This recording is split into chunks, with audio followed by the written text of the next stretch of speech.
Europe 1 matin. L'édito politique sur Europe 1 avec Karl Meus du Figaro Magazine. Bonjour Karl. Bonjour Jacques. Ce matin, vous nous parlez du gouvernement de François Bayrou qui se retrouve au complet à l'Élysée pour le premier Conseil des ministres de l'année. Et vous vous interrogez sur sa longévité. Combien de temps ce gouvernement va-t-il durer selon vous ? Bien malin qui peut répondre avec certitude à cette question. Tous les protagonistes, à commencer par François Bayrou lui-même, ne le savent pas.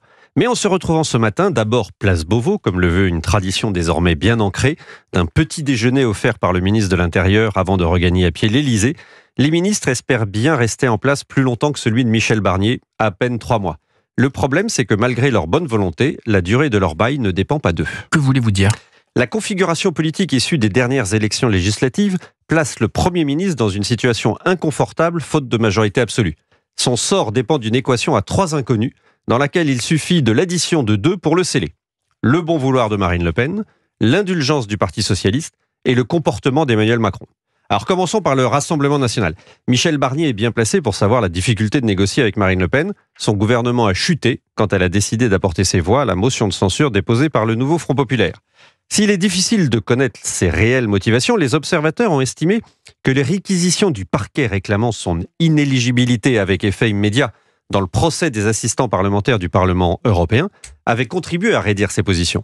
Dans cette logique, le verdict du tribunal le 31 mars aura une influence sur l'avenir du gouvernement Bayrou, s'il est encore en place à cette date. Parce qu'il peut tomber dès ce mois de janvier si la gauche dépose une motion de censure après sa déclaration de politique générale, c'est ça Karl ? Absolument.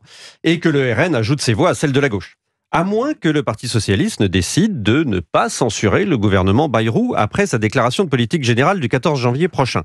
Pour le moment, ce n'est pas l'hypothèse la plus probable. Les socialistes sont remontés contre lui parce qu'ils trouvent qu'il n'est pas allé assez loin dans ses concessions sur la réforme des retraites.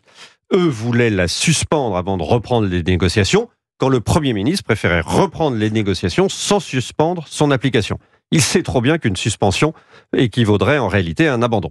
Pour le moment, l'Élysée laisse faire Bayrou.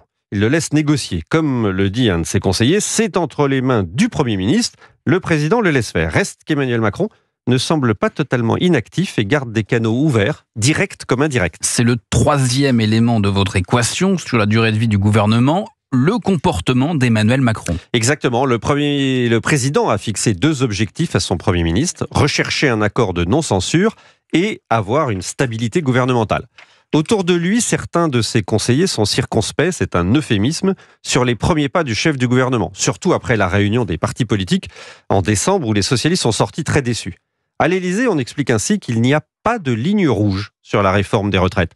Faut-il en déduire que le président est prêt à aller plus loin que son Premier ministre sur ce sujet pour éviter la non-censure des socialistes ? Vous voyez, dans cette équation, les inconnues sont nombreuses et mouvantes. Ce n'est jamais très bon signe pour le Premier ministre qui cherche à la résoudre. L'édito politique sur Europe 1, signé Karl Meus. Merci beaucoup, Karl. Bonne journée à vous et à la une du Figaro ce matin. Voiture, logement, ces normes qui appauvrissent les Français.